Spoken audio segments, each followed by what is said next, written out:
দেখাবো। আসলে পাস্তা জিনিসটা যেভাবে রান্না করেন সেভাবেই ভালো লাগবে। পাস্তা লুডুস একই রকম, শুধু লুডুস হচ্ছে লম্বা পেঁচানো পেঁচানো আর পাস্তা হচ্ছে গোটা গোটা। যাই হোক, আজকে আমরা পাস্তা রান্না করে দেখাবো। চলেন রান্না করে আসি। প্রথমেই ফ্রাইং প্যানে পানি দিয়ে দিয়েছি। একটু পানি যখন টকবক করার সময় আসবে তখন একটু তেল দিয়ে দেবেন এবং স্বাদমতো লবণ দিয়ে দেবেন। স্বাদমতো লবণ দেওয়ার পরে আপনারা কিছুক্ষণ অপেক্ষা করবেন। এই যে আমি কিছুক্ষণ অপেক্ষা করার পরে পাস্তা হয়ে গেল, পাস্তা সিদ্ধ হয়ে গেল। এখন পাস্তাগুলো উঠাই নিচ্ছি। আসসালামু আলাইকুম বন্ধুরা, কেমন আছেন? আশা করি সবাই ভালো আছেন।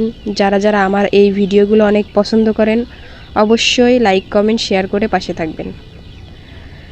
পাস্তা উঠানো হয়ে গেল। এখন ফ্রাইং প্যানটা আমি পানি আজরায় নিব, তারপরে আবারও কাজ করতে লেগে যাব। এখন আগে থেকেই কেটে রেখে দিয়েছিলাম, কিছু রসুন কুচো করে রেখেছিলাম, মরিচ এবং এইদিকে আলু, কলমি শাক ছিল, কলমি শাক দিয়েছি এবং পেঁয়াজ কুচি। তারপরে আমি একটা ফ্রাইং প্যান নিয়ে নিলাম। ফ্রাইং প্যানে কিছুটা পরিমাণে তেল দিয়ে নিলাম। তেলটা গরম হওয়ার পরে আমি দিয়ে দিয়েছি রসুন কুচি। রসুনটা ভালোভাবে হালকা একটু ভেজে নেওয়ার পরে পেঁয়াজ দিয়ে দেবেন, মরিচ দিয়ে দেবেন। এটা কিছুক্ষণের জন্য ভেজে নেবেন। একদম হালকা বাদামি কালার যখন চলে আসবে তখন দিয়ে দেবেন আপনার কলমি শাক আর আলু কুচোয় রাখছিলাম সেইগুলো আমি দিয়ে দিচ্ছি।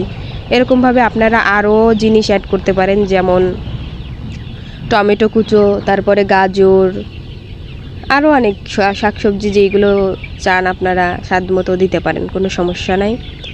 এর সাথে অনেক প্রকার শাক খাওয়া যায় এবং স্বাদ মতো অবশ্যই লবণ দিয়ে নেবেন। আমি লবণ দিয়ে ভালোভাবে ভাজা করে নিলাম। ভাজা করার পরে এক সাইড করে নিলাম। আপনারা চাইলে, আমার ফ্রাইং প্যানটা যেহেতু অনেক বড়, এক সাইড করে নিলেই হচ্ছে, এর জন্য আমি এক সাইড করে নিয়েছি। আপনারা চাইলে তুলে নিতে পারেন। তারপরে ডিমটা দিয়ে দিলাম। ডিমটা একটু ভাজা করে নেব। ডিমটায় অবশ্যই স্বাদ মতো লবণ দিয়ে নেবেন। ভাজা করে তারপরে দিয়ে দিব আমার আগে থেকে সিদ্ধ করে রেখে দিয়েছিলাম পাস্তা, সে পাস্তা দিয়ে দেবো। পাস্তা দিয়ে কিছুক্ষণ নাড়াচাড়া দেব।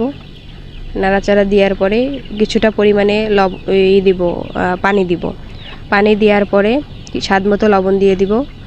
এরপরে কিছুক্ষণ রেখে দেওয়ার পরে অবশ্যই আপনারা ম্যাগি লুডুস কিংবা দোকান থেকে কিনে নিয়ে আসা ওই যে ম্যাগি লুডুসের কিছু অংশ আমার কাছে ছিল, আগের কিছু মশলা ছিল ম্যাগি লুডুসের মশলা, সেটা দিয়ে দিলাম।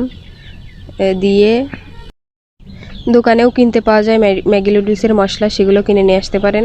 তারপরে আমার জামাইকে খেতে দিলাম। জামাই বলল সেই হয়েছে, খুবই ভালো হয়েছে।